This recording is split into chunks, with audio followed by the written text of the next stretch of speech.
we go. Hello, everybody. Look at everybody here. Good to see you all. Happy Monday. How's everybody's weekend been? Like, good, meh, bad? Doing okay?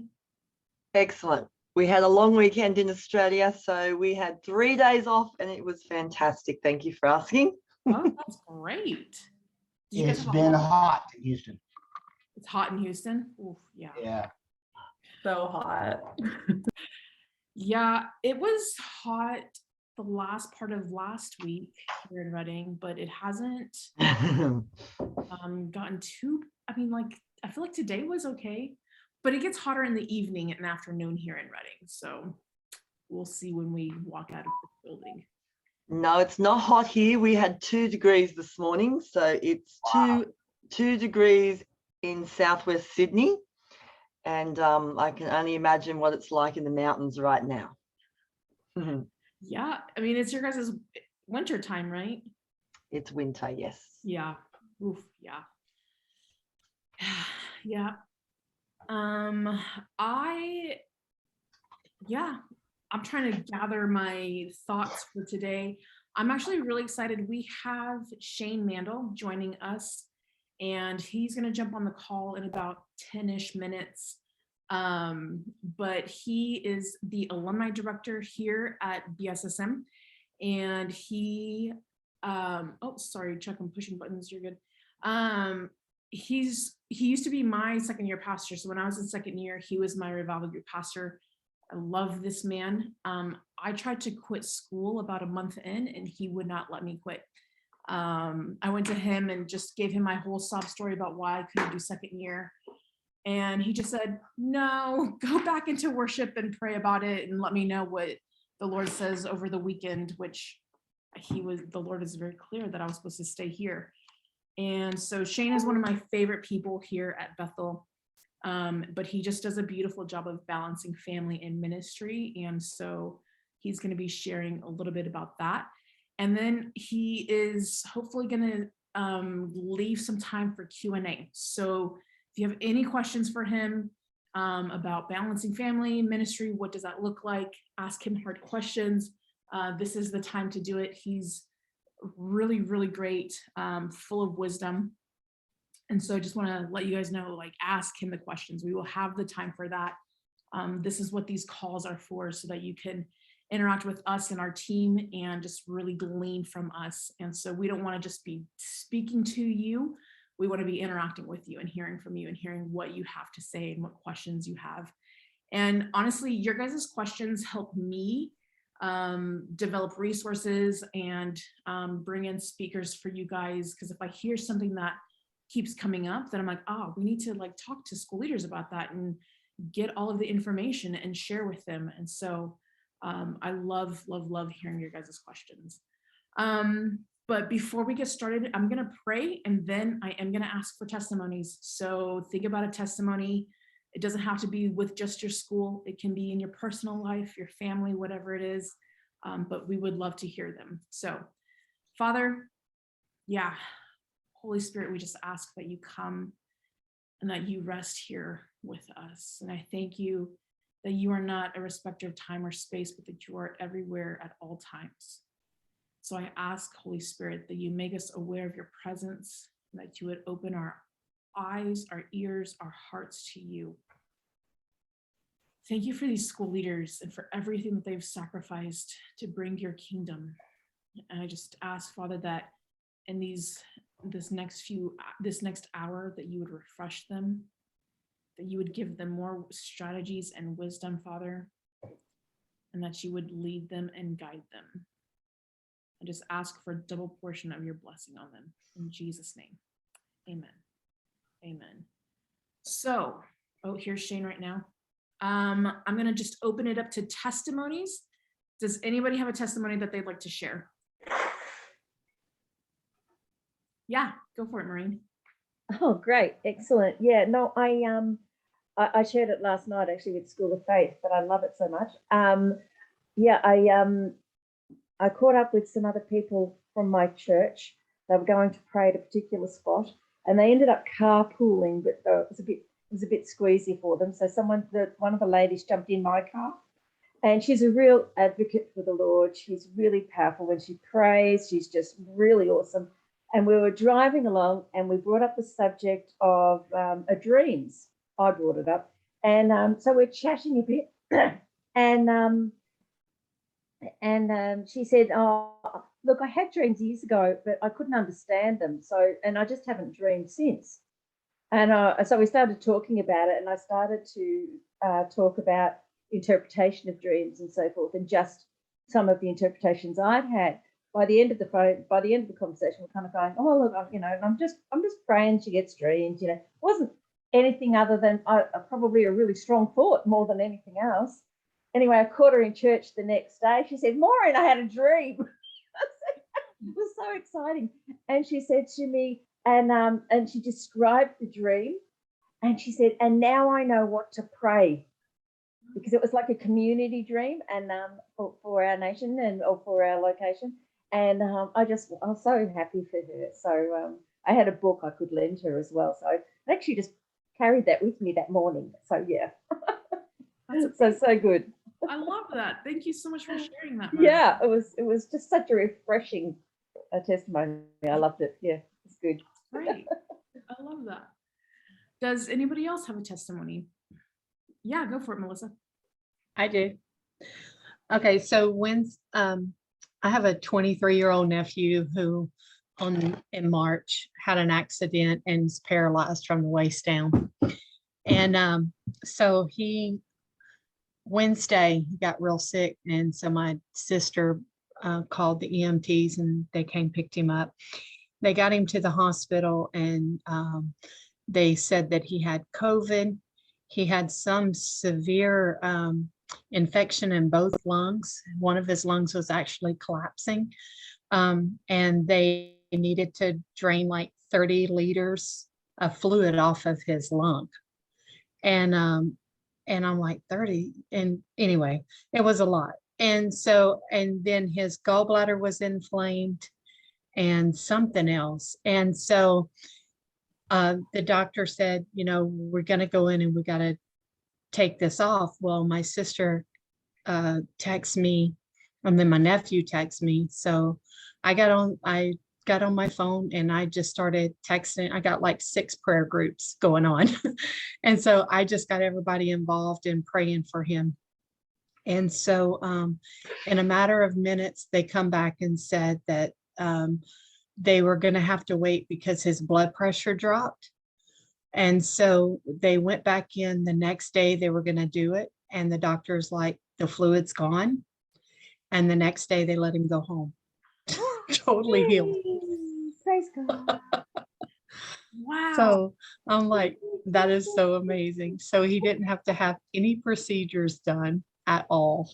Oh. And God just took him right through everything.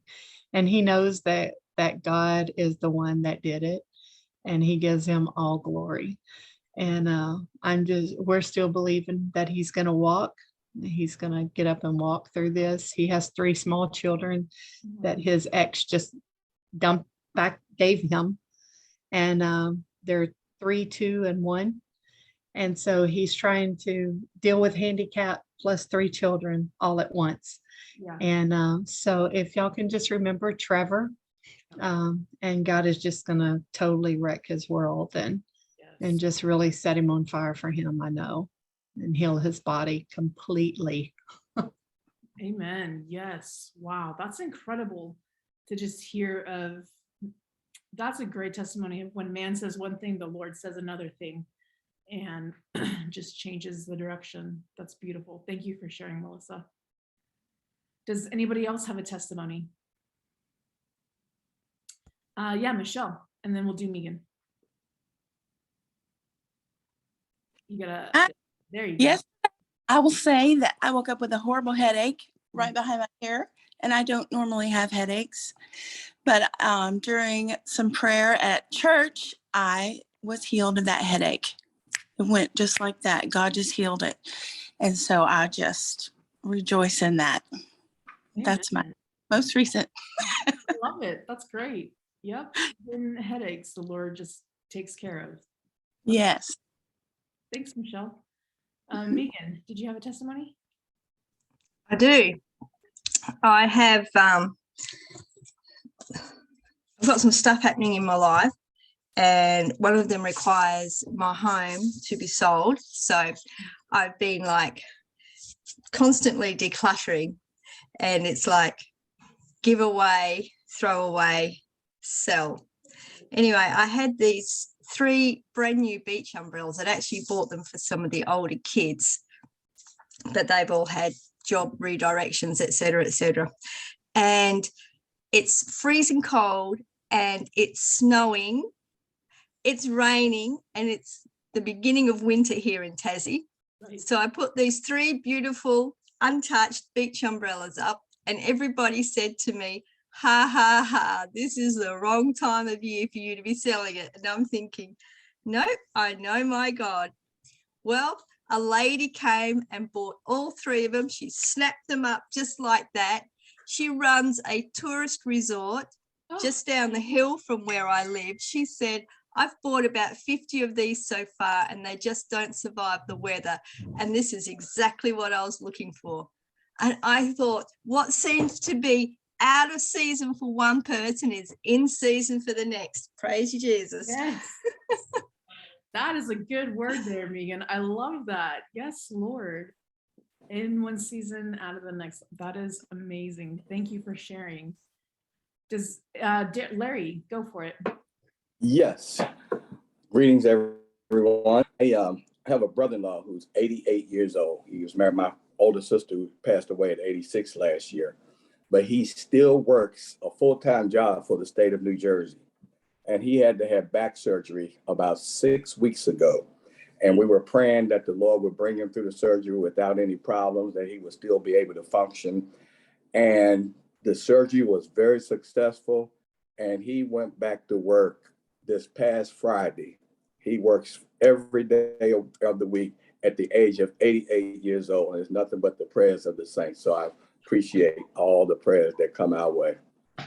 I told him I want to be like him when I grow up. That's great. I love that. 88 years old and still going. Yes, Lord. That's beautiful. That's great. Felicia, yeah, go for it.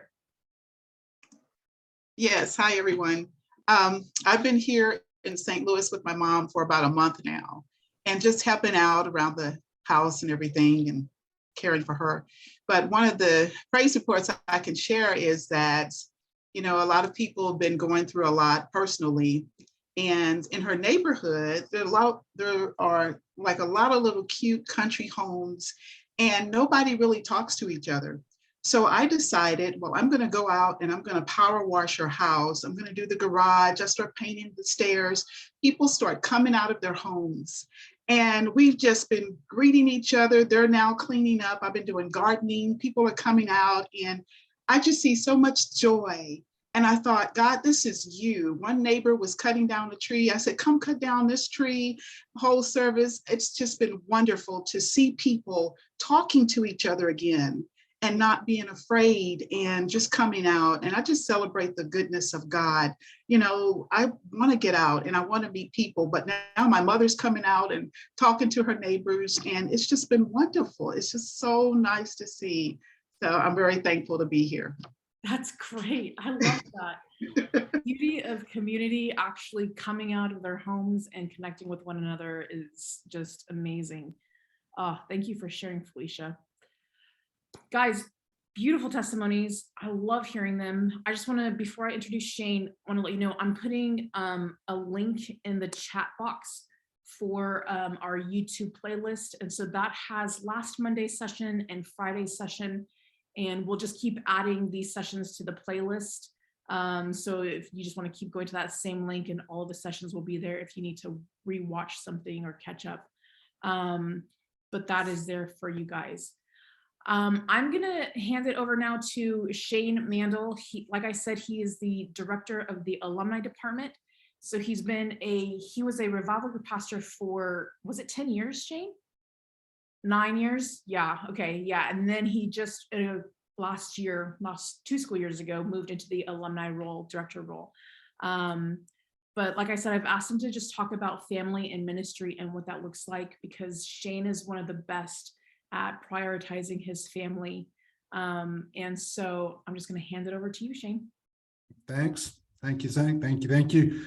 I heard Australian accents and I went, oh, I don't even need to look up. I heard them. Bless you and enjoy winter. I'm a huge fan of winter.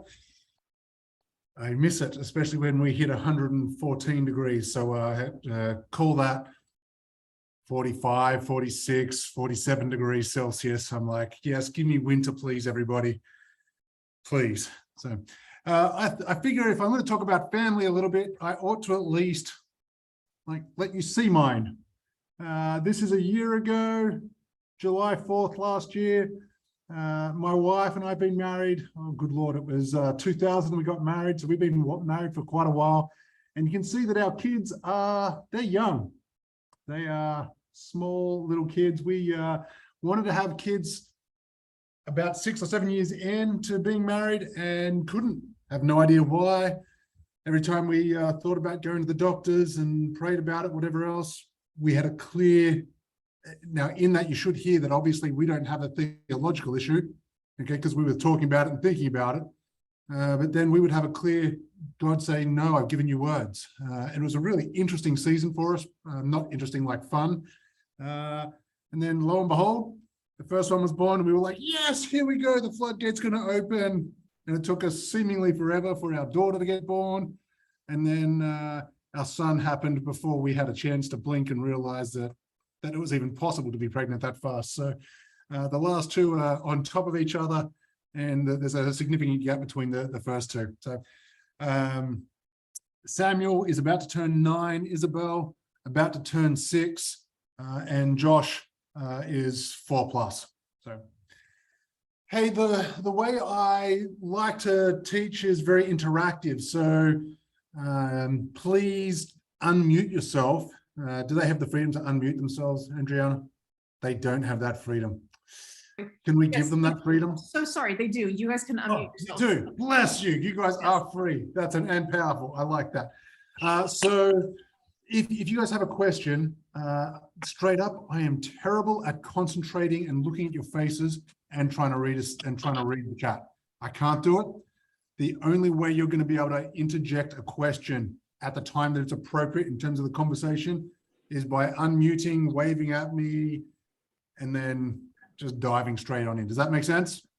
Mm-hmm. Awesome. So that's a not just an invitation, that's permission, that's all things green lighted for us to interact and engage. I want you to throw your mind back to creation. A story that no doubt you guys leading schools, you have a reasonable grasp of the creation story. God makes the heavens, the earth, night, day, parts of seas, land, all that good stuff. Man. Woohoo! And then he says it's not good for man to be alone. You know, he'd looked at all the creation. It was good. It was good. It was good. It was good. It was good. Not good for man to be alone. Adds Eve to the equation. Looks, it's very good. And we're like, okay, now we've got our creation story. How is it that God could say, here is this creation, and he made things perfect? Is that everybody's understanding? Okay, great. So he made everything perfect. And he looks at man and says, it's not good for man to be alone. We're going to add women into the picture. Now it's very good. And he sits back and rests, not in a passive fashion, but he looks upon what he's done with great joy and great delight. How is it possible to go from that image to an image of man and woman somehow being in conflict, or man and woman being in conflict with the order that God gave back then in the garden?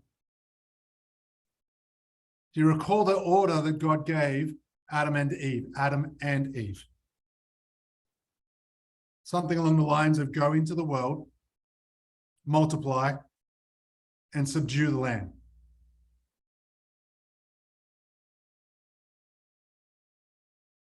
There is no conflict between family and ministry. From God's perspective, there's none. It's actually, hey, Adam and Eve, go and live life and let ministry happen. I think the biggest issue, I'm just going to flick my phone on silent. I apologize. I thought I'd already done that. I think the biggest issue in regards to Western Christianity, really, in terms of their approach, is we have this idea of something has to be first, something has to be second, and something has to be third, yet. And we have these priority orders, these lists, and I just don't know that God does. I don't know that God says, hey, first is me, second is family, third is ministry. Oh, hang on, don't forget that other verse. Let's flip it around. First is me, second is others, because we're going to go with the old JOY acronym, yourself last, bless God.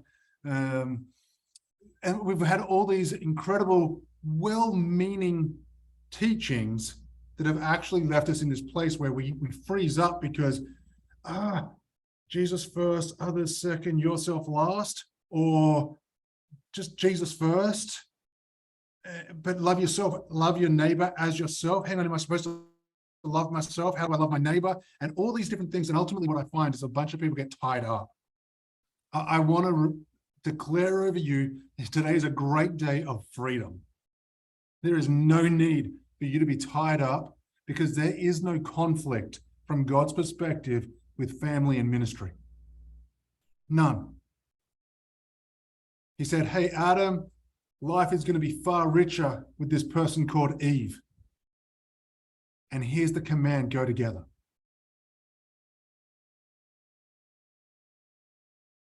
He didn't say, hey, Adam, Eve's going to have dinner ready. I need you to go and do the work of ministry. Come home and somehow populate and whatever else, and then come home and don't forget you got another ministry journey or whatever else. And I get it. People are going to turn around and they're going to say, hey, Shane, Jesus said to leave your father and your mother. Yep. What was he speaking to there? Because I get really confused if Jesus was trying to teach us not to have honor for our mother and our father. Why the heck, forgive me, I'm Australian. I'm not trying to be rude when I'll try and tone down. Why is it that Jesus, when he's up on the cross, says to John, hey, this is now your mother? He had no issue. People say, oh, but he said, hey, who is my mother and who are my brothers? And people say, see, that's Jesus saying that he's not putting them into a place of being special. No, it's not. That's Jesus calling everybody who has relationship with him into a place of special.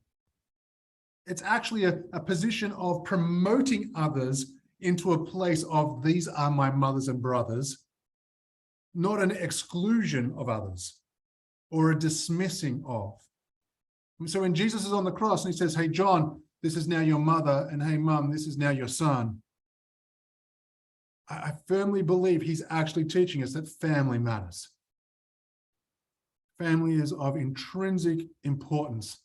It is the vehicle that God chose to create and then give a command to go forward and take, to subdue, to fulfill the plans that he had for the earth.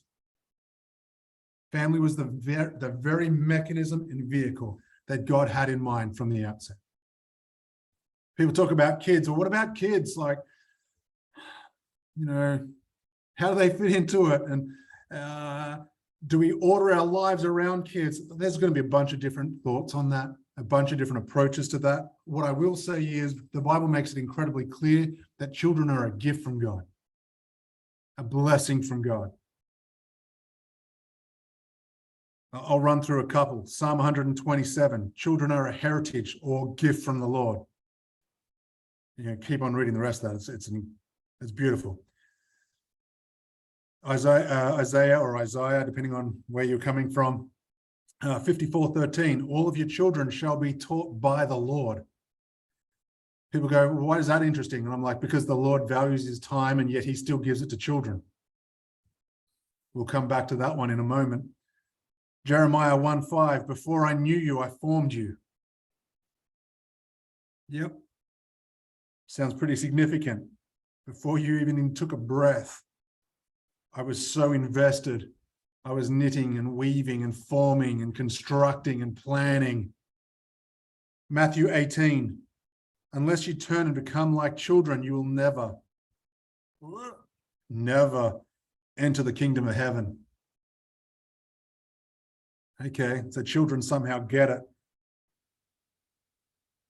I have no greater joy than to hear that my children are walking in the truth. Now, that one could be taken in different ways. And the way in the context of it was, hey, my children, spiritual father, but the idea of my children walking.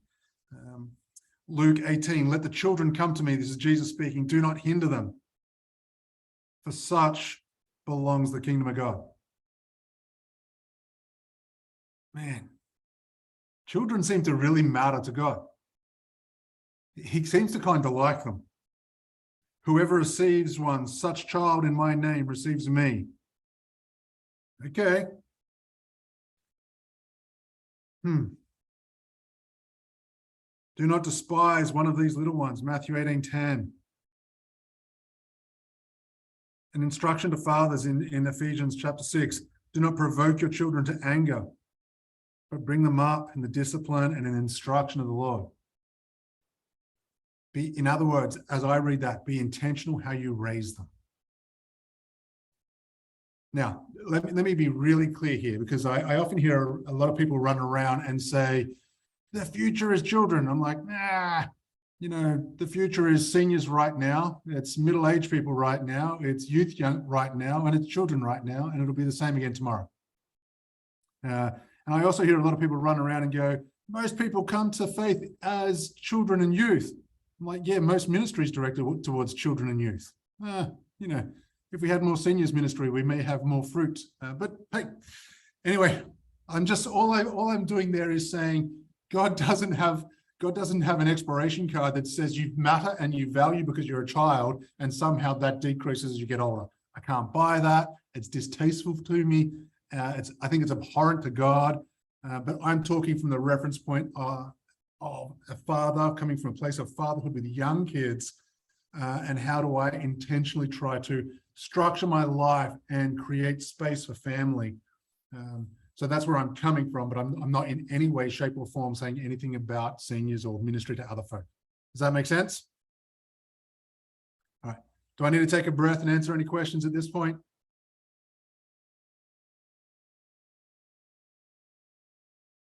Nope. Okay.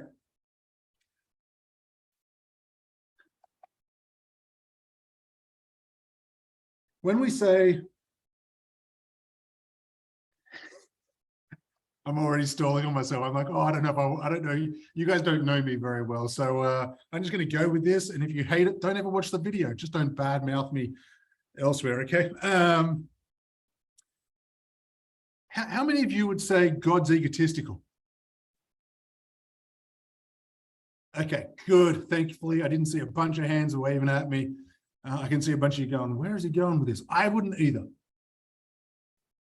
No part of me thinks God's egotistical. I would say that the enemy is. He really wants everything to be about him. He wants to be the center of attention, the focus. I don't think that's God in any way, shape, or form. I think God is actually going, hey, I'm the one who gives freedom, who gives choice. I'm the one who lays out opportunities before you. I hope you choose me. I would love to do life with you. But in no way do I think God's egotistical. And sometimes I think some of the ways that we speak about God being first, we actually we project this idea of somehow God needing our attention. Even God needing our worship. Like God needs us to sing another song. Man, God really needs a longer worship set, or he needs another sermon. Timeout. No, no, no, no, no, and no. He doesn't. God has no need. He has no need. He has desires. He has no need. He absolutely desires intimacy with you. He absolutely desires connection with you. He absolutely desires that none should perish, but that all would live. He has desire, desire, desire, but not need as we understand the term need.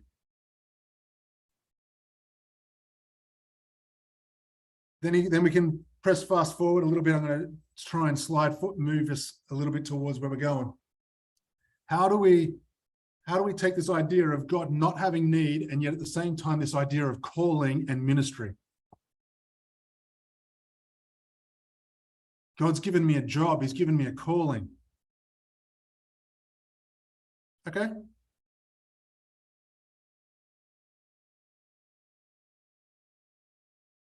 I used to think that way. I used to think, called, set apart, vocational ministry. I've been in pastoral ministry since 97. It's a scary long time. I used to very much think, hey, called, set apart, this is my life, this is my work, and more I went, actually, I don't know that God cares too much about how I fill my 8 hours. I think he cares far more about who I am and how I go about living out those 8 hours. Does he care about ministry? Of course he cares about ministry. I mean, he gives us a great commission: go into all the world, make disciples, baptize, all the world. Does he care? 100% he cares. The question is, when he says go out into all the world, how does he want us to go about that? I think he's talking to his sons and to his daughters. The issue is, lots of people relate to him as slaves. Slaves hear a command, and therefore they've got a choice: obey or disobey. Sons and daughters hear the heartbeat of the Father and go, how do we do this together? And what are all the things that matter to you? Because that's going to help me navigate what this is going to look like. So historically, I think we've done a great job of creating slaves in the church. Go, go, go, obey, obey, obey. And don't get me wrong, I love obedience, but obedience that is just, I have to obey, that's slavery, which is incongruent with the notion of I came to set you free. For freedom's sake, I came to set you free. They're incongruent concepts. So when he says, hey, I'm giving you this command, I understand it less of you will go, I am your master. And he's saying, hey, go into all the world. Take the good news. Take this message, this life-transforming message. Take this message of your value, of your worth. Take this message of my love for you. Take this message of my desire to interact, my willingness to engage, and share it with the people around that they might have the joy of knowing me too. Hi, Shane. Yeah. Hi, this is Betty. Yep. I just have I have just two questions to you. The first one was related to what you mentioned before. I think you were talking about God has no need, but yet we have a calling. Can you just expand on that? Because I'm a bit like trying to really wrap my mind around those two concepts. Okay.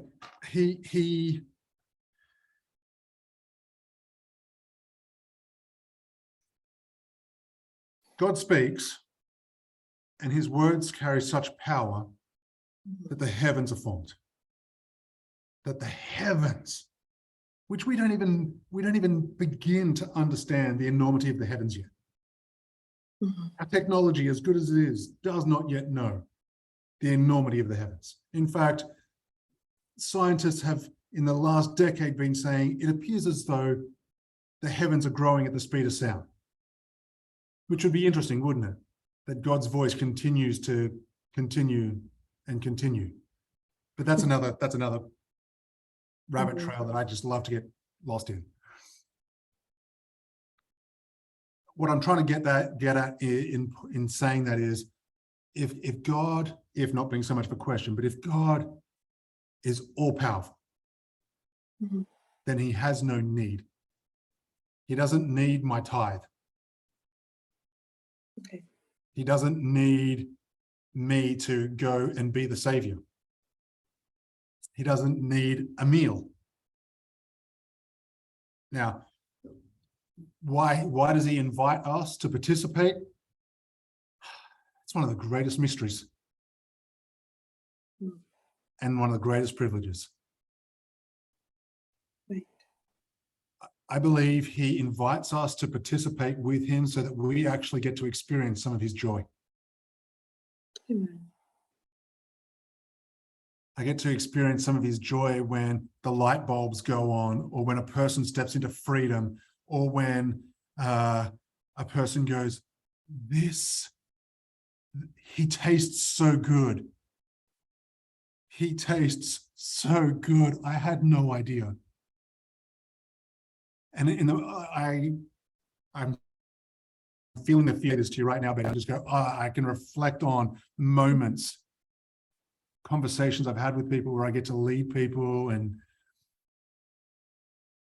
man, they're special. And I think God invites us into those because we get to experience some of what he gets to experience. That's powerful. I don't think God, let me speak into this from a slightly different angle. I don't think God has any concern with emotion. Sometimes I get interested when people say, oh, you're being emotional. Now, emotional in terms of emotionalism, yeah, sure. I have an issue there. God created emotion. And he created you and I with emotion. In fact, I don't know that we're in his image without emotion. And so that's going to be important for some of what I want to share in a moment. But Betty, I think I struggle to understand how I'm going to get an appreciation for his love without somewhat tasting his love. It'll all be cerebral.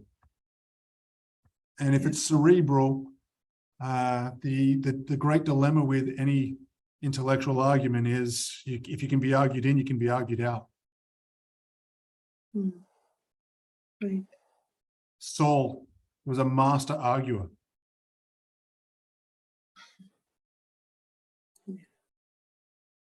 A Hebrew of Hebrews. Now, I actually think Saul was incredibly sincere. So I'm not talking about King Saul, I'm talking about Saul becoming Paul, just to be clear. Okay? I think he was incredibly zealous for God, but misguided. And I think that's why when he was walking along the road, he was able to hear the Lord say, hey, why are you persecuting me? And he was able to actually have a conversation because I think he was sincere. I think he legitimately thought he was doing the Lord's work, the Lord's service. And I'm so stoked that he was sensitive enough to be able to go, oh, big shift happening right here. Humble myself right here. Massive transformation right here. I don't know that I've answered your question very well in terms of why no need, and yet he asked us to participate. I love the portion about the joy. I think it's great to be able to experience the depthness of his joy, and I think that's powerful in itself. Yeah. And So thank you for that. you're welcome. I am that was why my answer was there, because I'm like, that's the only real rationale I have behind why. Because the reality is he can do things 10 times, 10 being a slight understatement, 10 times better than I can. Yeah. Yeah.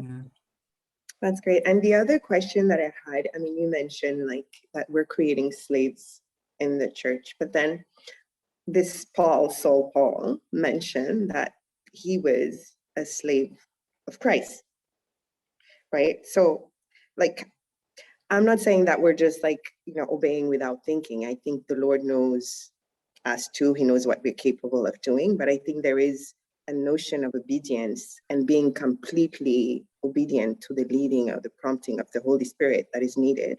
Yes. And not really saying that we are slaves, but I know that he's using that. I'm liking that sentence, by the way, but to me, I'm just trying to see how does that differ with what you were mentioning before. Sure. Great question. Let me be clear. When I say the church is creating slaves, I love the church. There is in no way, shape, or form room for me or anybody else to speak poorly of the bride of Christ. Okay, I'm not okay with that. But all I was trying to do is say, I think historically we've had this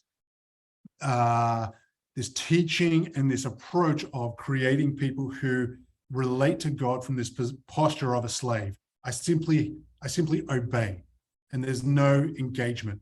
I look at Moses before Christ, and he engaged. And we go, whoa, hang on, you're negotiating with God? Sorry, what? How does that fit with my slave mentality? It doesn't. It just doesn't. That does not happen. Slaves don't negotiate. Slaves don't have those conversations. Slaves don't go, hey, what if there was 50? What if there was 10? What if there was 1? Different story. Okay, so how can Paul, so after his conversion, how can he turn around and say bond slave? I think that's a posture of saying, I choose to submit myself over and over and over again. I'm all for very quick obedience. So I have a personal mantra, which is, it is incongruent or impossible for me to say no, Lord. The term Lord is a term of submission in terms of I'm submitting myself. Lord, I've just put myself into a place of submission. How do I say no, Lord? I'm like, oxymoron. They don't work together for me.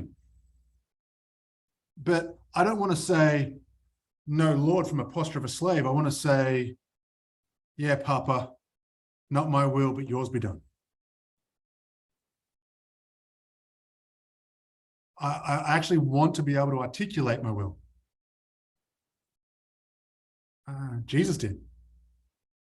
He's my prime example. He articulated, hey, I want to do this. I think Paul did. I'm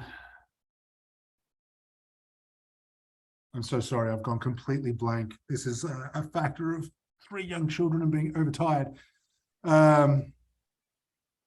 So we were talking about slaves and... Oh, no, it was an illustration I was about to give. Paul turns around and he says, hey, Corinthians, I wish I could come and spend time with you. The Church of Philippi, I can't remember which location. Forgive me, that's where I've gone blank. Okay, I wish that I could come. I make plans that I could come, but Holy Spirit directs me otherwise. What's he saying? I want to, yet. So between Paul in that occasion and Jesus, I go, oh, there's nothing wrong with this, actually expressing our desire to the Lord. And even having used, hear the term as part of the conversation we're having, even having a negotiation with the Lord, like, God, does it have to be this way? Is there any other way? Like, what else can this look like? All right, I hear what you're saying. And absolutely, your Lord, done. I think that's the invitation from God to us. Right. And I think that's the invitation for us to lead our students into. Sonship, daughterhood. You guys are leading schools. So long as we tell our students what to do all the time, they don't have to think. They're spoon-fed, and they'll be believers who will look good, but they're not having real heart conversation with God. They're having the sanitized right conversations with God. They're not having psalm conversations with God. I'm like, no, we need to raise up children, be it spiritual or natural, who know how to have heart conversations. I have given my children complete freedom to say no to me. How they say no matters. I've had parents freak out at me because I let my children say no. I'm like, that's because you think that means either they're insubordinate or that they don't love me or that somehow I'm a pushover. That doesn't mean that at all. They're just given room and freedom to express what they want and what they don't want. And them saying no isn't necessarily the end of the conversation. It's just part of the conversation.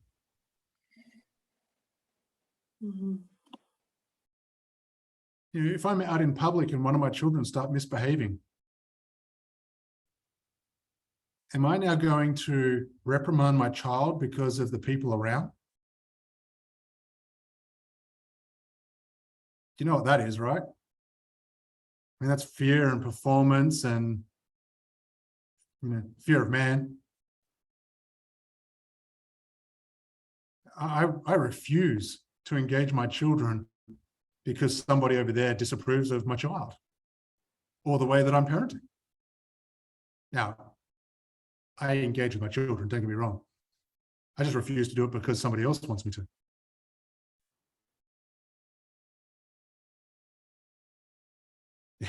I can see some of you like, ah. Crazy powerful. That's all I have to say. My children have been given to me as a gift. And if I understand the scripture that the Lord was speaking to Jeremiah, that he was knitted and formed, and we apply that to ourselves and we apply that to our children, if I understand that to be truth across the board, not just to Jeremiah, then actually they're his. And my role is more of a role of a steward than it is of an owner. I get the awesome privilege of stewarding these young lives. I get the incredible privilege of helping them to shape their thinking, lead them and guide them through disappointment and frustration, harmonizing mind, body, and spirit. How do you love the Lord with all your mind, body, and soul and strength, Mark? If you don't acknowledge your mind, your body, your soul, and strength.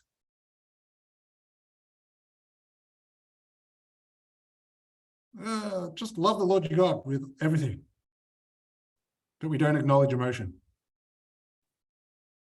Gotcha. It's going to work real well. As I try to, I'm here to talk about how to balance essentially ministry and family. I don't go for a balance, but that was essentially the kind of concept. So there is no balance. There is no family versus ministry. None of it. I don't see God going, hey, Shane, you've given too much time to your family. You're now in deficit to me. You owe me an 80-hour week. I'm like, what? Not how I understand it. He's like, Shane, you made your vows to your wife in front of me before anybody else. I care about them. You know, we love to say, hey, wives, submit to your husbands. Yeah. Husbands, love your wives like Jesus loved the church. My wife and I got saved in a Brethren church. Okay, incredibly controlling women, had very, very limited space.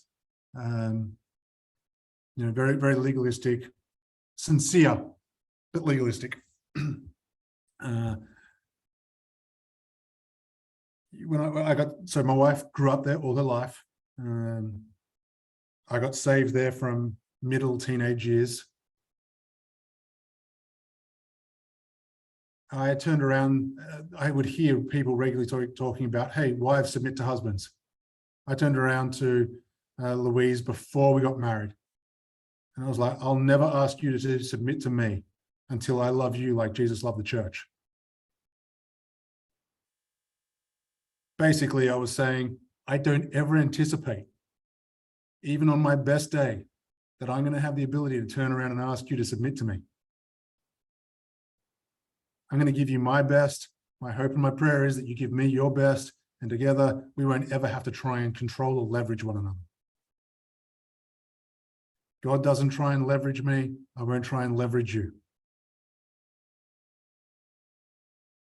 To my kids, God doesn't try and leverage me. I won't try and leverage you. There are consequences, yes. Not manipulation, not leveraging.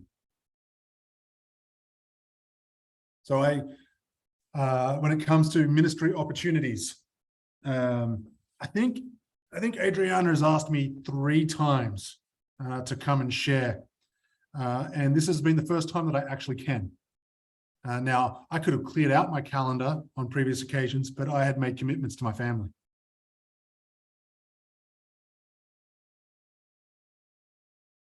And so it was like, hey, Adriana, I love what you're talking about. I love what you're doing. No, it's not going to fit with the commitments that I've already made to my family. Yeah. Do I sacrifice and do my family pay a price at different times? Absolutely. Yeah, I get to travel. I actually don't like travel unless it's vacation. I don't like it. All these people that think that, you know, ministry travel, itinerant ministry and stuff like that, that somehow that's the epitome. I'm like, you can have it. I spend a lot of time, a lot of energy, a reasonable amount of money trying to get my house how I want it. Why do I want to leave it? You know, unless I'm going on a vacation with my family, you know, especially a skiing vacation. A skiing vacation, now you've got me. That won't take me much to get away. But unless it's that, I'm like, nah, I like my home. I made it how I want it. But I get to travel. You know, primarily at the moment, it's throughout the USA, Central America. A couple of weeks' time, I'm over in Europe. I actually don't like it. For the vast majority of times, I get on a plane and I sit there and I will close my eyes and have to remind myself, because the internal chatter is, why am I doing this? I hate this. I don't like being away from my wife. I'm secure, don't worry. I don't like being away from my kids. Again, I don't feel desperately, oh my gosh, something bad's going to happen. None of that. I just don't like it. Let me say it differently. I love my family. I really enjoy being with them. So when I go on these trips, I try to make them, I ask the host place says, hey, what's the duration? What are the plans? What's the ministry that you've got? What's the desire that you have? How do you envisage it working? What's it going to look like? I normally tag on one day at the beginning just to make sure that I'm able to enter into the ministry feeling fresh and vibrant and fully there. But I get on the first plane I can to leave. And I let them know it's not because I don't have a value for them in the ministry. It's because I love my family. Yeah. So I'll get back, and when I get back, I'll probably not come into the office for 2 or 3 days. Given, let's say I'm away for a week, I probably won't come in for 2 or 3 days. I'll still do a couple of hours work each day, but generally I won't come in. I'm like, no, there are things that need to be done. My wife needs some extra time. She's had the kids full time for, the whole time I've been away, 7 to 10 days, whatever it's been. This is me picking up some slack here and covering. Do I feel as though I owe her? No, it's not obligation. It's not payback. It's desire.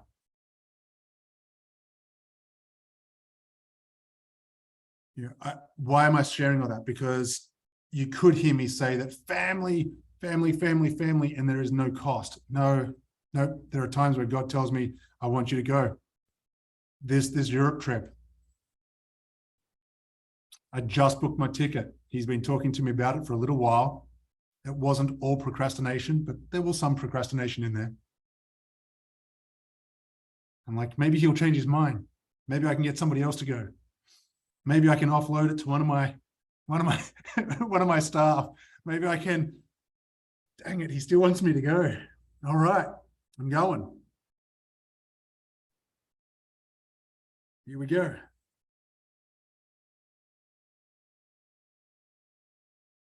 Does that make sense? Yeah, there are busy seasons, ministry-wise, that I have. My role now has much less than it used to when I was a pastor in the school. The demands, especially time demands, they didn't play so nicely with family. I was often required to be still very present in the school environment till 6 o'clock. My family eat dinner at 5:15. My kids are still young. I'm looking forward to becoming 7. I'm like, yes, can we please eat dinner a little later so I don't need a second dinner before bed? It's just not working for my physique. But anyway, moving right along. So I'm looking forward to that, but my kids paid a price there. Pastor Bill gave me immense permission. I remember being a student and Bill talking about, I travel X amount of days. Now, the amount of days Bill travels a year is horrific. Okay, now it has slowed down at the beginning of COVID, and Bill has not picked it back up.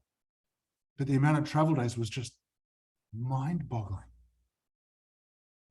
And the question was, well, what does that look like for your family? He's like, oh, if my family pay a price, I always make sure that they win. I always make sure that they get something back. I always make sure that they win somehow. Either someone gets to go on the trip with him, or they get to go away together afterwards. There was some form of, yep, I took $20 out of your account over that week, figuratively speaking, and you're going to get $30 back in your account that week. Bill was away on a trip. There was a family situation that came up. This is probably 6 or 7 years ago. Bill was on location and left. Got back within 24 hours to be part of the family situation. He's given me immense freedom to go, okay, this is how I want this to look for my life. This is what I want my family to experience. If they pay a cost, I want them to get a win. Does that make sense? Any questions there? This is so good, Shane. I love your heart and I love the way you're sharing, because Right. You're making it real. Mm-hmm. And it is really good to see a young man like yourself juggling all of these things because of the Lord, and he loves you, and you're able to do this because you hear well. And I love this. Thank you so much for sharing. You're very welcome. Great. Mm. And there are real prices. Mm. Adriana mentioned I lead the alumni department. I also lead our licensing department. You know, in December, January, our licensing department, it's pretty hectic. There's a lot of extra hours, quite a few evenings. Yeah. So I'll pull my kids out of school. Friday's my day off. I'll pull them out of school on a Friday and take them skiing. I'm like, come on. You missed me 2 or 3 nights this week. We're going to go up ski together. We'll ride chairlifts. I'll do whatever run, whichever child I've got or whichever children I've got, we'll do the appropriate runs. We'll just spend time playing, having fun. All I'm trying to do is give practical illustrations. This is what I make it look like for my life. Wherever possible, I try and take my family on trips. So I took my whole family to Texas a couple of months back now, 2 or 3 months back. And it was fantastic. We had the most fun. It was so much fun. The kids were getting different pictures and prophetic words, and they were delivering them as they do. They're kids. And it was fun and it was free. I don't ever ask my kids in a way that conveys expectation that they need to get up and minister. But I also give them that freedom, like, hey, if you get something, I want you to tell me. Like if you get a picture or if you get a sense from God, I want you to tell me. I'm saying I have value for that. I'm saying I actually believe that he speaks to you. I believe in your ability to hear, and I want to know what it is that you're getting. If they're standing alongside me and somebody comes and says, hey, you know, let's have a conversation or ask for ministry, ask for prayer or something, I'll say to my kids, hey, do you want to join me and do this? And if I was in the midst of a conversation with one of my kids, I'll say to the person, hey, they don't want to join, so give me 5 minutes and I'll come find you over there. I'm not saying that they're second class. All I'm saying is I'm going to finish what I was doing and then I'll diligently come on over.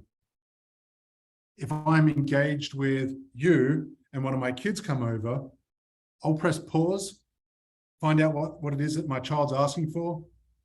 Sometimes it'll be like, hey, that can wait 5 minutes. Sometimes it'll be, hey, I'm really sorry, I'll come back to you in 5 minutes. I've got to go with my kid right now. And if someone wants to get offended, you know, offense is a choice.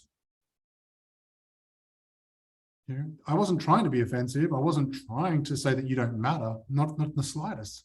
I'd never want to say that to a person. I'd never want to say that to a person, my children included.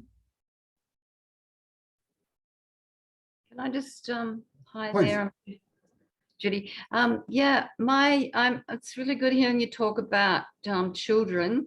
Mm-hmm. You know, I've seen and read so much about great people in history, and often the children really do pay a big price. The sacrifice can be really large on them. My daughter-in-law is the child of a pastor, and there's 4 siblings, and I notice now, even like life has been so regulated and their behavior in front of other people has been so, like, they're so aware of that. And now I see my grandchildren. I took a 4-year-old shopping for toys, and we're standing in front of one of those little dolls that talks when you speak, and she was really aware of the other people around. She was embarrassed because she made the doll talk, and she said, oh, this is embarrassing, let's move away. And I was like really amazed and sad that ministry can have such a huge impact on the children, and she's aware of it at the age of 4. Yeah. So I totally love hearing what you're saying, how you, like, I do agree, you need to work, for people in ministry need to work really hard to make up that extra time, that relationship with their children, because otherwise the children are, goodness, almost like, can be like little robots that don't know how, can't feel, Yep. think, relate normally in the world. Yeah. Too big a price. I want my kids to have an awareness and a respect for other people, but I don't want them to be controlled in any way, shape, or form. So Passover, we had a Passover event here. I don't know, it was probably 6 or 8 weeks ago now. It was a Passover. Sorry, like I said, brain fog. We were, my family signed up. We were, I don't know, one of the first 30 or 40 people to sign up for this event. Historically, it's pretty small, like 150 people, which, you know, if that, I'm not trying to say anything about the size there. For us, that's small. You know, so we're like, oh yeah, great, 150 will fit in that room really easy, to be great. Kids can run around a little bit, no problem. We got there, it was, I don't know, 350, which with the tables that we had set up and the room design, it was maxed. Like, it was maxed out. My kids came full of energy. So I'm like, oh, this is going to be good. And it's at the start, it's very social. Everyone's very relaxed. I see your hand, Chuck. I'll come to you in a second. Very relaxed, lots of interaction, whatever else. And I'm good letting my kids run around, explore, have a bit of fun. They're seeing friends all over the room. They're excited. I'm great with that. Then as somebody starts to speak, there were a few display areas. And I was like, hey, kids, come over here. I didn't yell. Hey, kids, come on over here. I'm down. I'm eye level with them. I don't want you to go near that area. I know that you're not going to touch it, but I want you to fill other people with confidence that it's going to be safe and that your playing isn't going to be a problem. And they're like, okay. And for the most part, they stayed well clear of it. And I'm like, that's great. Keep on running. Have fun. Run, burn off your energy, because I want you to go straight to bed and straight to sleep when we get home. And so they did. They ran around, played, had a lot of fun. Then as somebody started talking, you've got to put it into the context. It's a Passover meal. So there's tables with lots of noise and talking, whatever else. I didn't say, shh, shh, shh, someone's talking. I'm like, hey, come here. What can you hear them saying? What can you hear them talking about? I'm talking while that person's talking, not as disrespect, but as a way to engage my kids so that it's contextualized for them and they can appreciate what's actually taking place. Now, if somebody, we positioned ourselves in such a place where we would have as little distraction as possible. If somebody, again, gets upset at me, I'm like, hey, I'm not sure which scriptures you're reading. When Jesus turns around and says, let the little children come to me, I'm like, this is actually right up his alley. Your need for reverence. Actually, there's so much reverence right now. That's why I want my kids to understand it. That's why I want my kids to partake in it. I hope that illustration makes sense. What I'm trying to get at there is the idea of kids be kids. If adults can be adults, the kids will have a lot of freedom to be kids. Chuck, you were going to say something, mate? Yeah, I had to find the mute key. I was following up on something that Judy had said earlier. I heard you mention that something to the effect that you wanted your kids to learn. And I think earlier you said something like you wanted your kids to grow up to, when you do things like take them out of school on Friday and take them skiing because they haven't seen you. You're doing something that's almost eternal. It's more than just local, because our children learn how to be adults by watching and listening to us. I mean, we Scary, isn't it? Yeah, we teach our children how to be adults, how to be Christians, how to be productive members of society just by the way we act. And so when we value them, we teach them to value others. I'm amazed at the number of ministers that I know personally that abandon their families because God's called them. I had one very dear friend, a minister who led a huge revival in Poland in the 90s. And he told me, Chuck, I've got to run harder and I've got to run faster. And his children grew up not knowing it. Yeah. And that's the fruit of his actions. He taught them what kind of person they should grow up as, and they don't invest in people just like, or in family, just like he didn't invest in family. So I just wanted to point that out, that it has a long-term effect as well as the short-term effect. Absolutely. Absolutely. And it has an impact on the people around. I say his because I've primarily taken my eldest son. The others I can pull out anytime and it doesn't matter anyway. But, you know, his teachers see it. And his teachers are like, you're taking him up skiing? I'm like, absolutely. Yep. Don't get me wrong, I'm not asking for permission. He's my son. I'm taking him out of school and I'm taking him skiing. And look, his ability to learn has not been impacted. If anything, he is highly motivated when he is at school because he feels very connected. He feels very safe. He's not concerned about relationship. He's not concerned about mum and dad. And I mean nothing by this. He looks at my wife and I and our relationship, and he feels safe and secure. So he's not distracted at school with a bunch of fear and concern. He actually feels really safe. They all do. The ski park, the local ski park, it's intriguing how many lifties and staff there will come and talk to us. They're like, oh, you homeschool? No, he's not. He's very bright. I think all kids are very bright and very capable. But he's spending some dad time. He's getting dad time.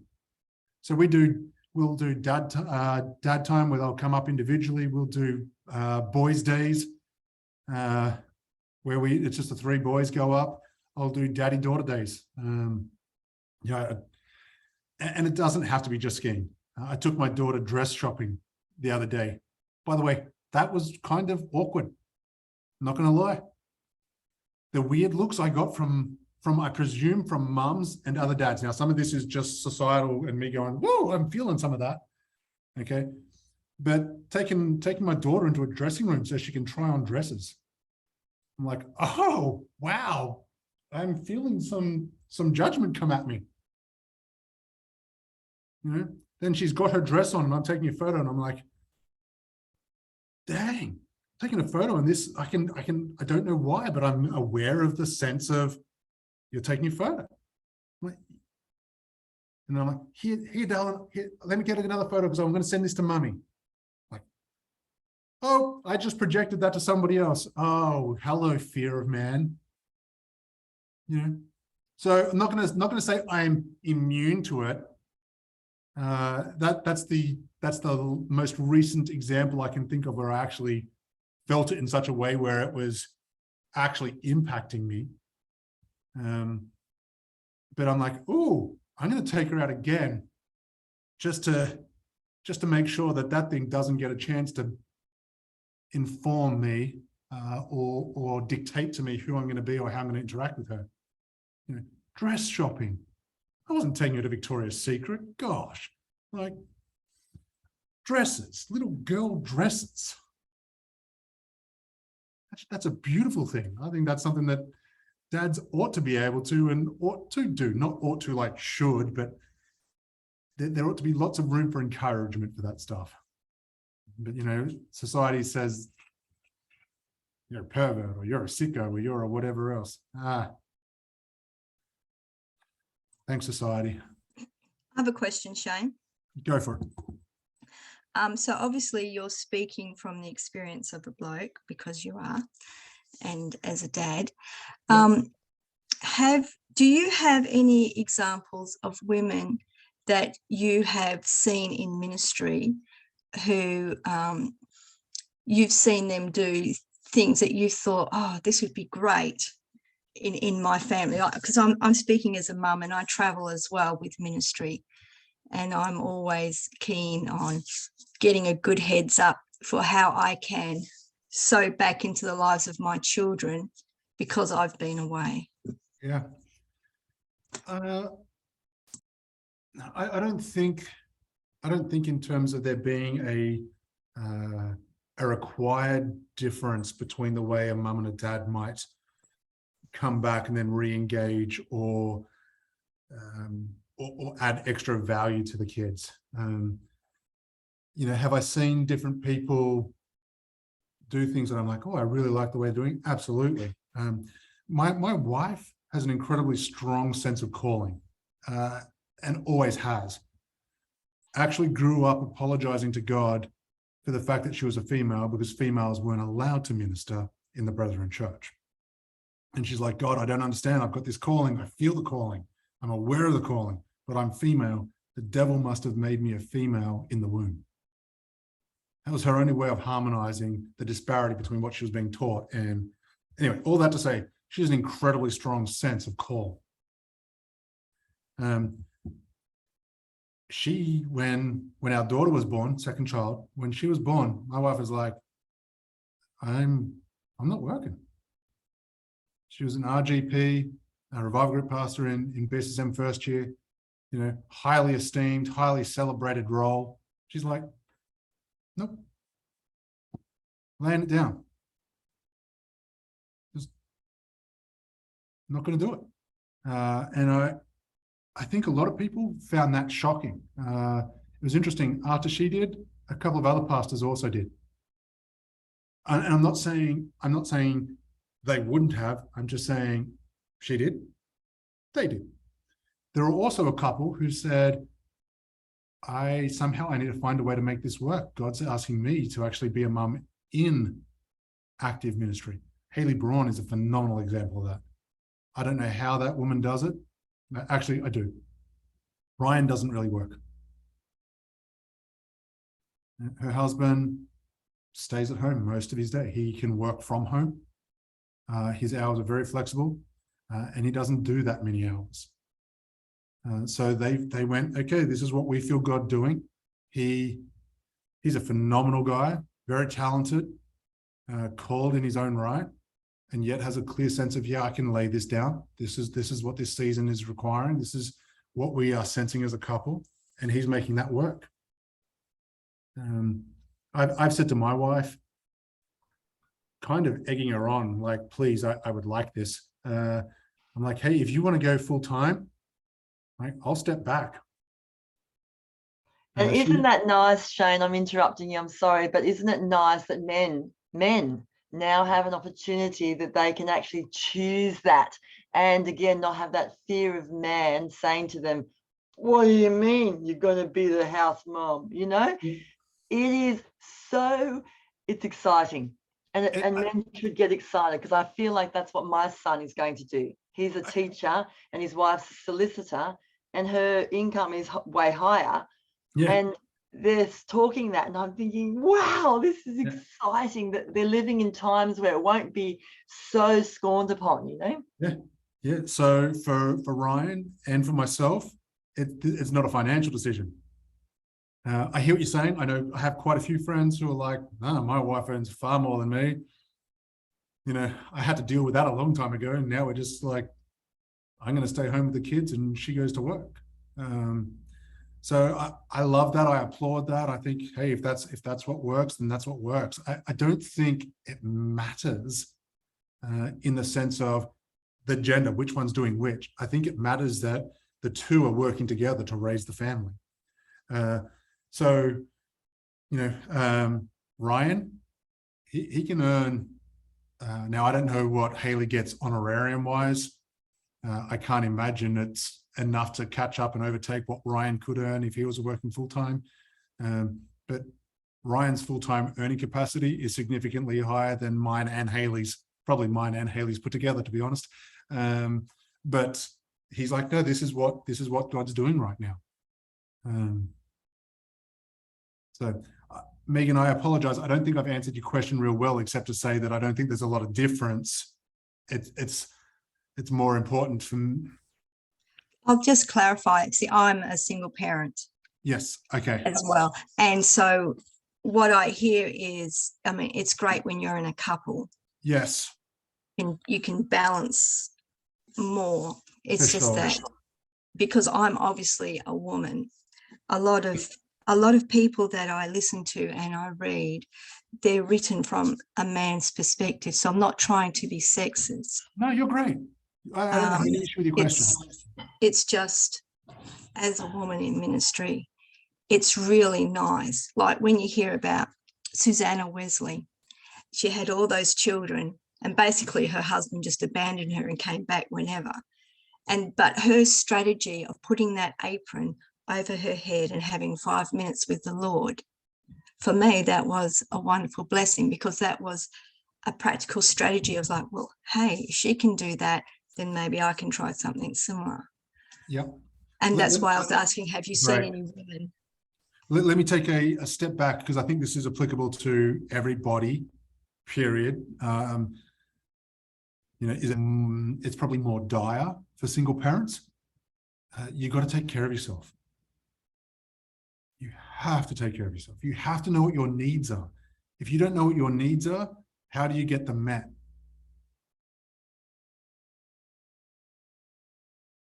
If you don't know what your, think about this for a second. If you don't know, this is not rocket science. If you don't know what your needs are, how do you actually get your needs met? Because somebody else it's not their job to run around and get your needs met. I know I need time alone. I know I need time with friends. I know I need time outdoors. I need exercise, okay, and fun, play. Okay, now I've got a bunch of other needs, but they're the main five where I go, I need these 5 things. I go, all right, how do I get some of those? Like I've got an hour, what can I do? I'll go for a mountain bike ride, time alone, exercise, outdoors. Great. That'll help me recharge. I'll do it not in summer, but in the winter, I'll do it in the middle of the day. I'll be like, yeah, I'm going to take my lunch break. I started work at 7:30. I'll come in early. I'll do what I've got to do so I can go and get a mountain bike ride in. Why? Because I'm trying to take care of myself. Why? When I take care of myself, I can actually bring my best. If I can't bring my best, I'm in coping mode. Coping mode, I can make that work for a short time, but it's not fun for everybody. And it's not kingdom. Came that you'd have life and life to the full. My understanding of that, I came that you would thrive. Now, where it gets tricky is when the needs revolve around other people. Okay, so I talked about I need time with friends. Inside my need for time with friends, there's 2 needs. I need play and I need deep. What happens if I'm in a really playful mood, you know, and I'm meeting up with, I meet up with a couple of my mates every week. It's just a standing set time slot. We'll get together, have a coffee, have a pray. What happens if I show up there and I'm feeling really sassy or smart aleck for the Aussies, and you know, I'm like, I'm in a playful kind of mood, and one of them shows up with some pain. whose need gets met?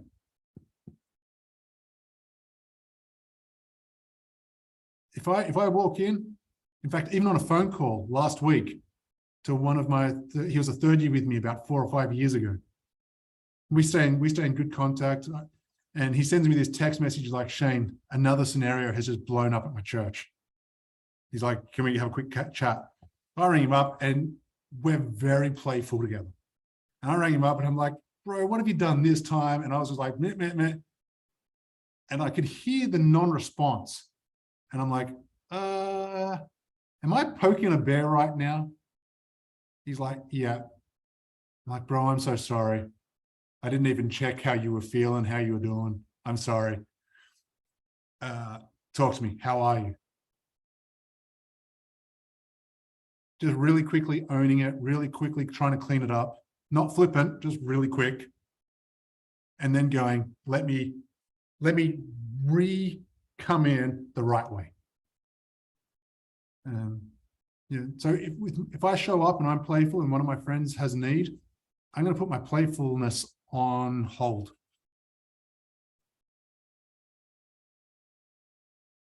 Now, if I show up and 2 or 3 of my friends are there and they're already in play mode, and I'm showing up with the need, depending on the scenario, I'm putting my need on hold.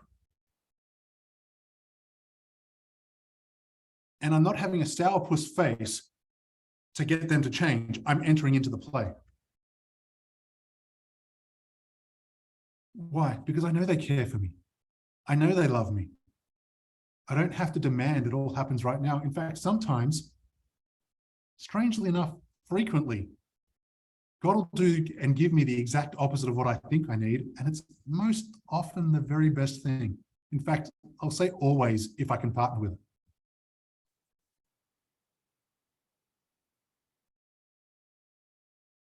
Megan, how old are your children?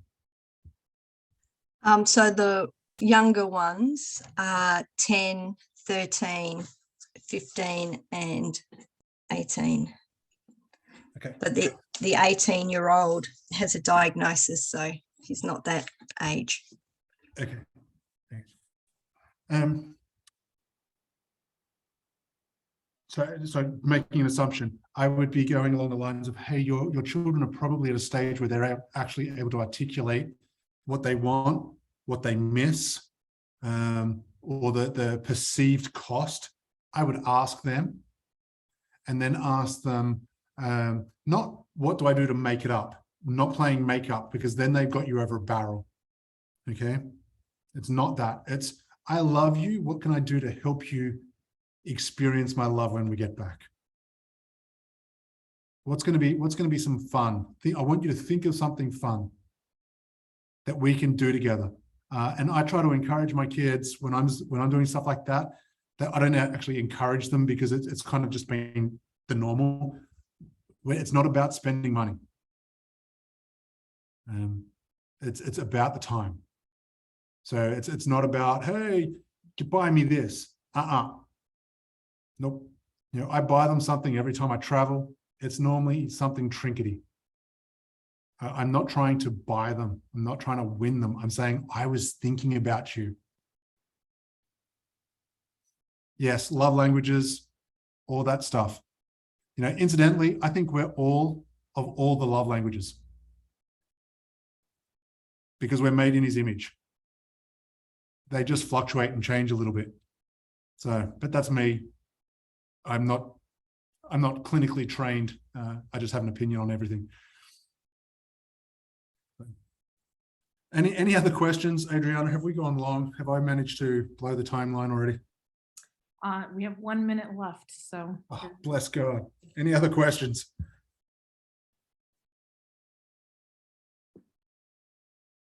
No? I would just like to commend you on the job that you and your wife are doing, because I'm a pastor's daughter, and it was not a good situation. Yeah. And then, you know, my kids kind of suffered the same way for the Lord. Yeah, we unless we're intentional about changing, we're going to pass on what we know. And by the way, you can apologize for that, but don't feel guilty for it. You know, we're doing the best we can. Even the parents that have made poor decisions, I don't think they intentionally made poor decisions. I think they got jacked up by fear. They got jacked up by performance.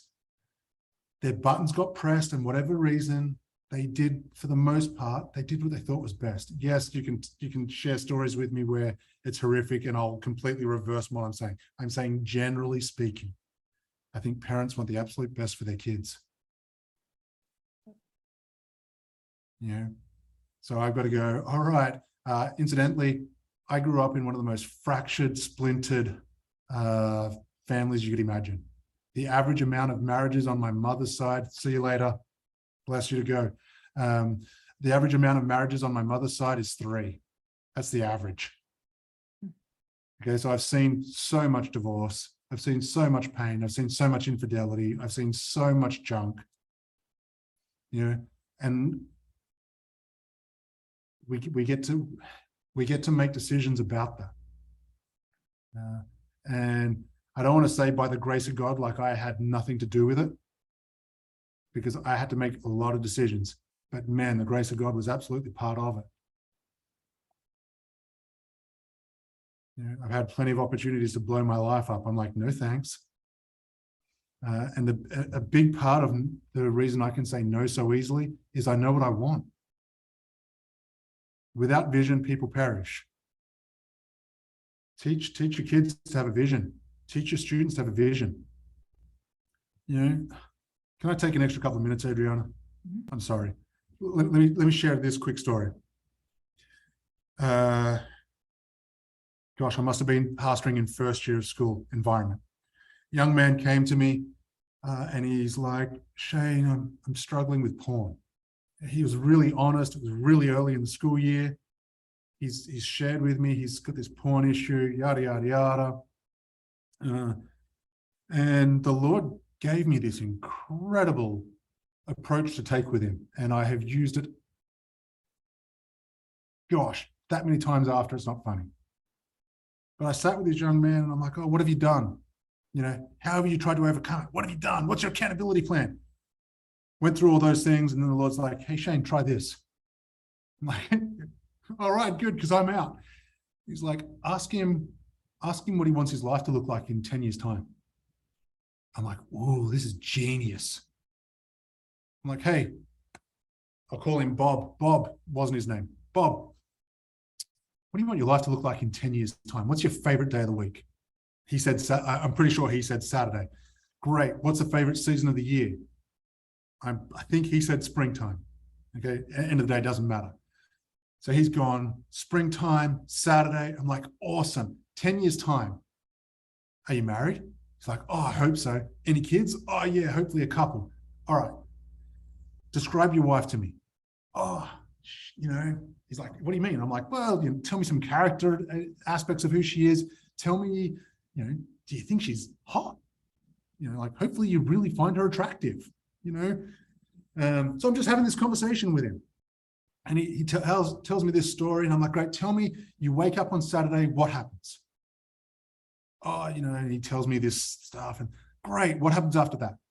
And what are the interactions like? Is your wife up, and are the kids up? And I'm trying to get him to draw and like as much detail as he can this Saturday. And he's telling me. And as he's telling me, his heart is getting intricately connected to this story. It's his story. It's not mine. He's just answering the questions. And he's telling me his dream for 10 years' time. You know, right through the whole day, right through, hey, you know, were you and your wife intimate at all at any stage? In what ways? What were the expressions of that? What did it look like? You know, you've gone to bed. Fantastic. Day's over. I'm like, hey, bro, what impact does porn have on your wife if it's still part of your life back then or in the future there?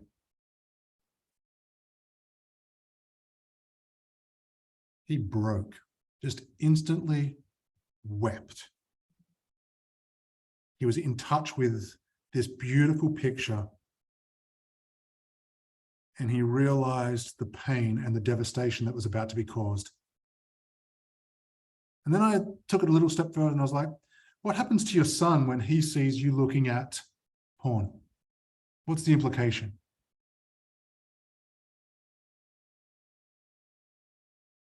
And you know that little girl that you described twirling around earlier in the day? What does she learn? He got free so fast it wasn't funny. He was fighting for his freedom before because he was told that he was supposed to be free. Now, I hear this in the church all the time. You're supposed to be pure. You're supposed to be free. That's awesome. It's not helping me. Get a vision. I have a vision of what I want my marriage to look like when I'm 84 or 85. I don't know why it was 84, so I'm going to stick with 84. I don't know if that means I'm going to die when I'm 85, but 84. I have a vision for what my life, what I want my relationship with my wife to look like. You know, I can describe a picture sitting on a love seat. And it's not like we're sitting on this corner and this corner. It's like, boop, we're sitting on a love seat, a swinging love seat on a patio. The kids pull up. And they all pull up in luxury SUVs. And they get out and they're dressed really nice and their kids are all there and then their spouses are there and they're all loving life and it's fantastic. And we're about to have this incredible family day together. I'm 85. And then I go, if they show up in their luxury SUV and they're on phones and they're not connected, like they're putting on fake stuff, I'm like, you know what? You can show up in a 1980s Holden Commodore or an Oldsmobile for the Americans. There you go. And I know what I'm fighting for. Do I want them to show up in luxury SUVs? Yes, but not at the cost of the connection. You can show up in an Oldsmobile if that means you show up connected. So vision gives pain a purpose. When my wife and I, have I mentioned my wife is incredibly powerful, incredibly strong-willed? Did I mention that I have an opinion about everything? That means our propensity to have conflict is incredibly high. We don't run away from conflict. We don't try and have conflict. It just finds us. So in the midst of some piece of conflict, I go, how's this going? If I don't manage myself right here, how's this going to impact my picture of 84? Nothing quite gets me to a place of humility like that question. I will ask for forgiveness incredibly quickly. Oh, by the way, if I say something in front of my kids, I apologize in front of my kids.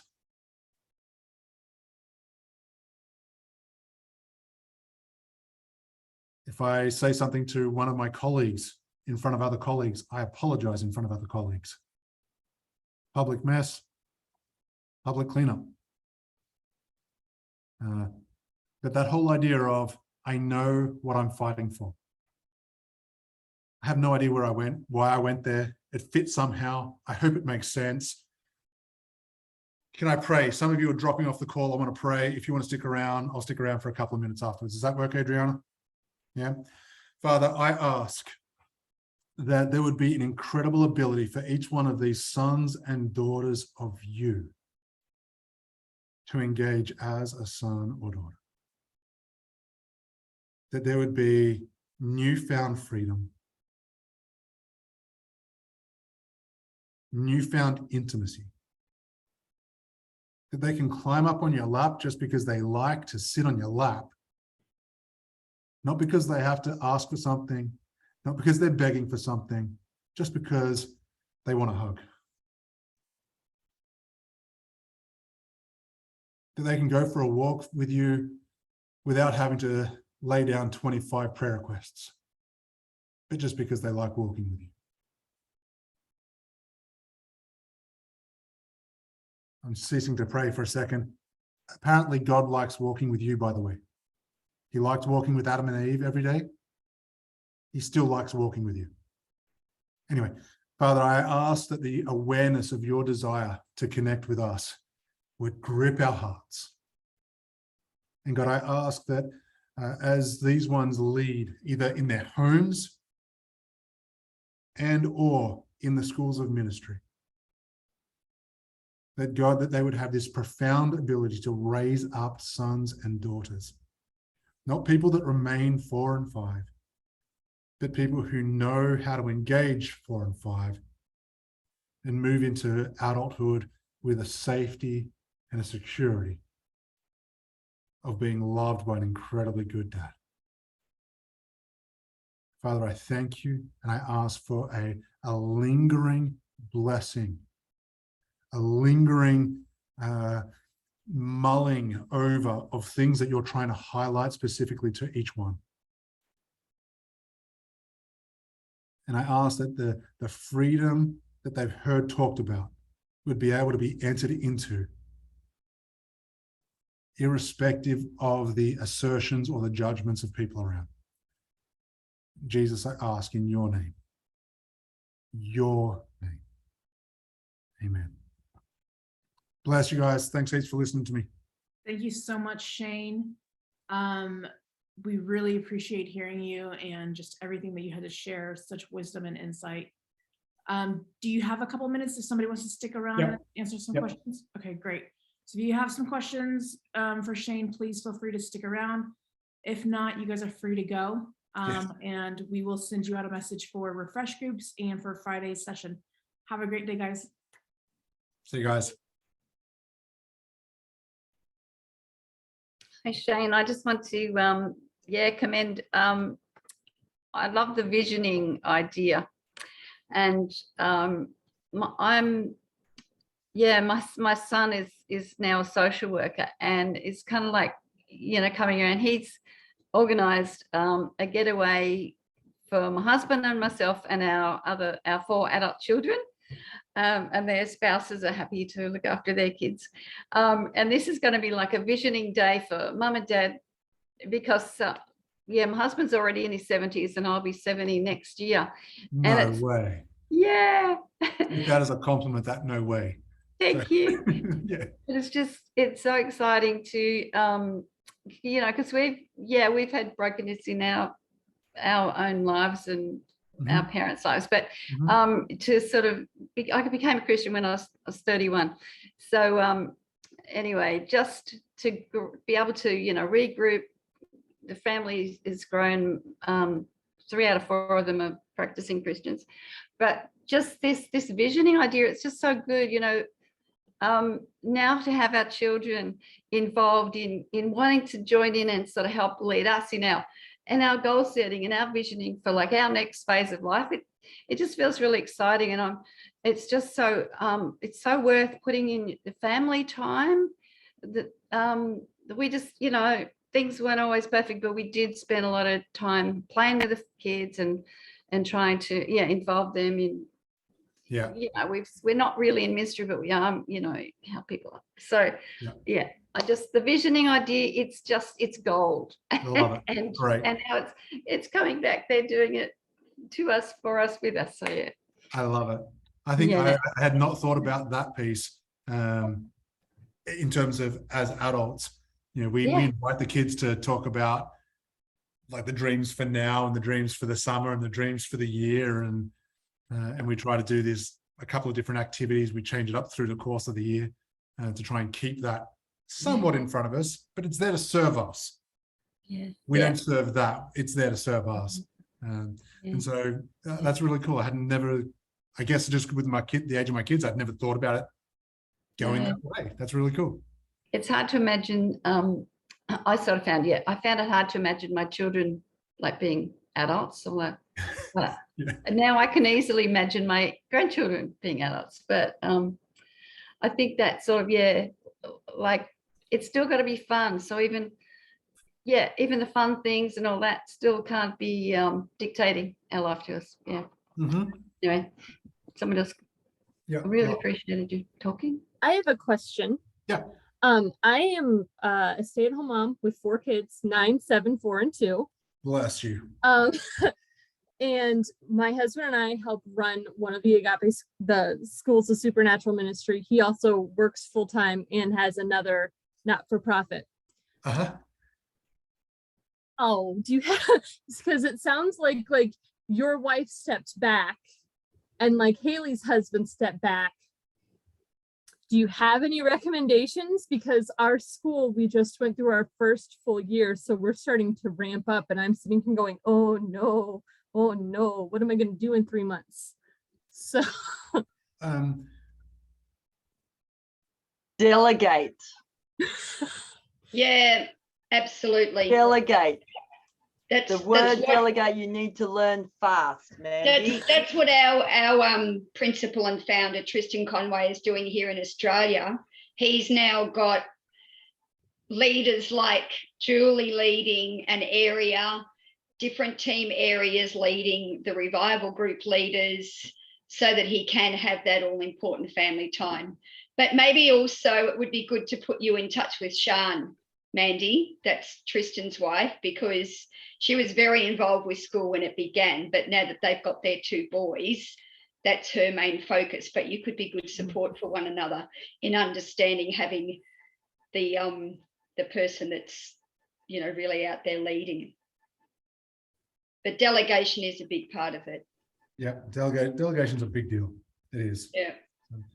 And empowering. It's not just delegating, but it's empowering leaders. Yeah. And letting go. Because I always feel like, oh no, I can do it better. Oh no, I can't. So I have to believe that someone else is going to do it. And the more I do it, Mandy, the more I realize they're more qualified than They can. Their gifting is better than mine. So God's put them in my life for a reason. So not use them as in use them, yeah, but allow them to shine. Yeah. Identify your leaders. Yeah. I would, all that stuff is really, really good. And depending on the context, that would be my answer. So I don't know your context. You're on that side of my screen, by the way, just in case you're wondering. Oh, what's that hand gesture? That was that one. A couple of things come to mind. One, Bill, you know, almost every year, somebody turns around to Bill and says, Bill, what advice would you have given to yourself at 25? And I want to say every time. Could I be wrong? Yes, but to the best of my knowledge, every time I ever heard him answer that question, his answer was, I would tell myself to slow down. So part of me goes, ooh, do you need to add more? No. And if so, who's saying yes? And if it's a no, can I actually be okay with a no? Jesus was really okay with 12. Mm-hmm. I mean, in modern society, we'd be like, hey, fool, you could easily have 15. You know, if you were successful, you'd still have those thousands following you. So part of it needs to be, all right, why? Like real why. Mm-hmm. You know, if I heard correctly, big if, when you're asking your question, I hear pain and I go, yeah. Is he aware of that pain? And what is he committing to alleviate and fill you with peace and confidence? He has started to delegate a lot of his other ministry work. It's just also, it's summer here and it's an urban garden initiative. So it's also the like high season for that not-for-profit. So it's like they ebb and flow. Yeah.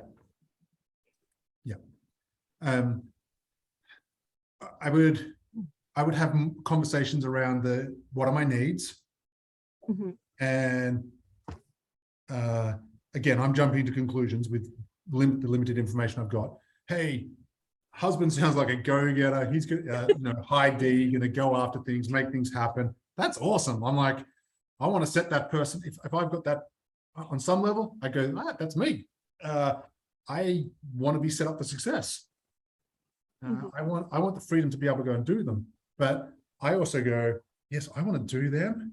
Now, how does that fit with what I want when I'm 84? Because I can get so busy running after those things and doing those things and making them happen. This is actually probably really important I probably should have said this earlier. Personality wise, I want to run very hard, very quickly. So I rein myself in. I don't have other people reining me in. My wife doesn't have to rein me in. Because I go, how do I get my family, how do I give my family the best chance to be the people that I hope they become, the fullness that God has in mind? Well, I need them to have a positive experience of God. I need them to have a positive experience of family. I can't make it happen. How do I give them the best possibility? It's like, oh, I need my wife to feel incredibly secure, incredibly loved, incredibly championed.